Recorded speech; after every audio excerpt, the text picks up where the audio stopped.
മനോജ്, ആദ്യം ഈ ജനറൽ പറഞ്ഞ ഒരു കാര്യം ഇവിടെ എടുത്തു പറയേണ്ടിയിരിക്കുന്നു. അഭിമാനകരമായ ഒരു നേട്ടം പറഞ്ഞ സമയത്തിനുള്ളിൽ തന്നെ അവരത് ചെയ്തു കഴിഞ്ഞിരിക്കുന്നു. വീണ്ടും ഒരു സല്യൂട്ട്, ഒരു ബിഗ് സല്യൂട്ട് തന്നെ കൊടുക്കണം ഈ നമ്മുടെ ഇന്ത്യൻ സൈന്യത്തിന്, ഭാരതീയ സൈന്യത്തിന്. എന്തായാലും ഇപ്പോൾ ആദ്യം ചെറിയ വാഹനങ്ങൾ പോയി കഴിഞ്ഞ ശേഷം വലിയ ട്രക്ക്, സൈന്യത്തിൻ്റെ തന്നെ ട്രക്ക് പോയി, അതിനുശേഷം പോലീസിൻ്റെ വാഹനങ്ങൾ പോയി, ഇപ്പോൾ ഏറ്റവും വലിയൊരു JCB ആണ് പോയിരിക്കുന്നത്, മണ്ണുമാന്തി യന്ത്രം. ഇതുവരെ ഈ 3 ദിവസവും നമ്മൾ കണ്ടുകൊണ്ടിരുന്നത് ഈ NDRF സംഘത്തിൻ്റെയും അതുപോലെ തന്നെ സന്നദ്ധ പ്രവർത്തകരായിക്കോട്ടെ മറ്റാളുകളായിക്കോട്ടെ കൈകൊണ്ട് ഈ വലിയ വലിയ മൺകൂനകളും മറ്റുമൊക്കെ തന്നെ മാറ്റുന്ന, തടിക്കഷ്ണങ്ങളൊക്കെ തന്നെ മാറ്റുന്ന ഒരു കാര്യമാണ്. ഈ പാലം നിർമ്മിച്ചു കഴിഞ്ഞു കഴിഞ്ഞാൽ വലിയ ഉപകരണങ്ങൾ ഇതുവഴി കൊണ്ടുപോകാം, അതിവേഗം തന്നെ രക്ഷാപ്രവർത്തനം നടത്താം എന്നുള്ളൊരു കാര്യം തന്നെയായിരുന്നു. അതിപ്പോൾ എന്തായാലും പൂർത്തീകരിച്ചിരിക്കുന്നു. വലിയൊരു രക്ഷാദൗത്യത്തിലേക്ക് തന്നെയാണ് ഇനി നീങ്ങുന്നത് എന്നുള്ള കാഴ്ചകൾ കൂടെയല്ലേ നമ്മളിപ്പോൾ പങ്കുവയ്ക്കുന്നത്.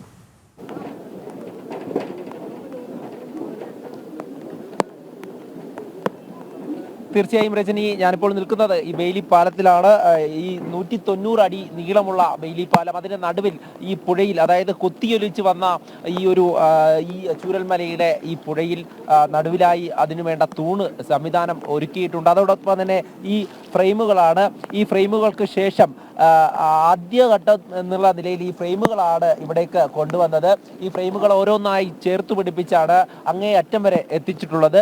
അത് തന്നെയാണ് കഴിഞ്ഞ ദിവസം നടന്നുകൊണ്ടിരുന്ന ഈ ഒരു നിർമ്മാണ പ്രവർത്തനം. അത് തന്നെയാണ് ഈ മഴ വന്നതോടുകൂടി ചെറിയ പ്രതിസന്ധി നേരിടേണ്ടി വന്നു. പിന്നീട് അത് തുടർന്നു. എന്നിട്ട് ഇന്ന് രാവിലെയോടുകൂടി തന്നെ മറ്റു പ്രവർത്തനങ്ങൾ, അതായത് അങ്ങേ അറ്റം വരെ എത്തിക്കുവാൻ വേണ്ടി സാധിച്ചു. സൈനികർ ഒന്നടങ്കം കഴിഞ്ഞ ദിവസം രാത്രി മുഴുവനായി തന്നെ ഇവിടെ ഒരു ഇടവേളയും ഇല്ലാതെ തന്നെ ഈ നിർമ്മാണ പ്രവർത്തനത്തിൽ ഏർപ്പെട്ടിരുന്നു. അതോടൊപ്പം തന്നെ ഇതിന്റെ പ്ലാറ്റ്ഫോമുകൾ സ്ഥാപിക്കുകയായിരുന്നു. പിന്നീട് ആ പ്ലാറ്റ്ഫോമുകളൊക്കെ തന്നെ വലിയ ഉറപ്പോടുകൂടി തന്നെയാണ് ഇവിടെ 24 ടണ്ണോളം ഭാരമുള്ള എന്തും ഇതുവഴി കടന്നു പോകാം എന്നുള്ള കാര്യം തന്നെയാണ് അദ്ദേഹം നമ്മളോട് സൂചിപ്പിച്ചതും. ഇതിന്റെ ഉത്തരവാദിത്തപ്പെട്ട അധികാരികളൊക്കെ തന്നെ ഇവിടെ വന്ന് ഇതിനൊക്കെ നേതൃത്വം നൽകിയിരുന്നു. ഏതായാലും നമ്മളിപ്പോൾ ഈ സഞ്ചരിക്കുന്നത് സൈന്യം നിർമ്മിച്ചിട്ടുള്ള ഈ പാലത്തിലൂടെയാണ്.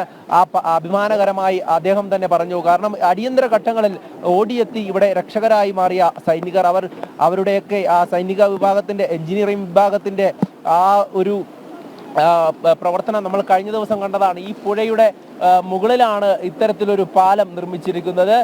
ഈ ദൃശ്യങ്ങളിലൊക്കെ വ്യക്തമാണ് എത്രത്തോളമാണ് ഈ ചൂരൽമലയിലെ ആ ഒരു ഒലിച്ചു വന്നിട്ടുള്ള കല്ലും മണ്ണും നിറഞ്ഞ ആ സ്കൂളിനെ പോലും മൂടിക്കൊണ്ട് ഇത്തരത്തിലുണ്ടായിട്ടുള്ള ഒരു ദുരന്തം.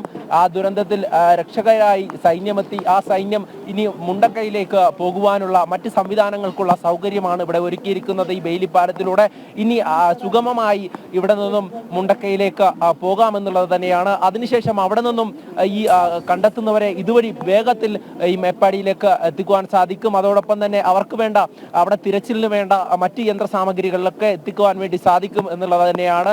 എത്രയും വേഗം രക്ഷാപ്രവർത്തനം എല്ലാ മേഖലയിലേക്കും വ്യാപിപ്പിക്കുക എന്നത് തന്നെയായിരുന്നു ഈ സൈന്യത്തിനും അതോടൊപ്പം തന്നെ മറ്റ് NDRFനും ഒക്കെ മുന്നിലുള്ള ലക്ഷ്യം. അത് തന്നെയാണ്. ഇപ്പോൾ ഈ പാലം വന്നതോടുകൂടി സുഗമമായി തന്നെ ഒരു സഞ്ചാരം ഈ മുണ്ടക്കൈയിലേക്ക് ഉണ്ടാകുമെന്നുള്ള കാര്യം തന്നെയാണ്. അതിൽ തന്നെ ആദ്യഘട്ടത്തിൽ ചെറിയ വാഹനം അതോടൊപ്പം തന്നെ ട്രക്കുകളൊക്കെ തന്നെ അങ്ങോട്ടേക്ക് എത്തി എന്നുള്ളത് തന്നെയാണ്. അതോടൊപ്പം JCB ആണ് അവസാനമായി ഈ വാഹനത്തിലൂടെ കയറിപ്പോയത്. നമുക്കറിയാം എത്രയധികം ഭാരമുള്ള ഒരു വാഹനമാണെന്ന്. ആ വാഹനം പോലും ഈ പാലത്തിലൂടെ നിഷ്പ്രയാസം കയറി അങ്ങോട്ടേക്ക് എത്തിക്കഴിഞ്ഞിരിക്കുന്നു. എന്തായാലും ഈ ഒരു അഭിമാന നിമിഷം, അത് ഈ ദുരന്തം നമുക്കറിയാം, ഈ ദുരന്തത്തിന്റെ ആ ഒരു തീവ്രത നമുക്കറിയാം. അവിടേക്ക് സൈനികർ ആദ്യഘട്ടം മുതൽ തന്നെ തങ്ങളുടെയൊക്കെ ജീവൻ പണയം വച്ചുകൊണ്ടുള്ള രക്ഷാപ്രവർത്തനത്തിൽ ഏർപ്പെട്ടു.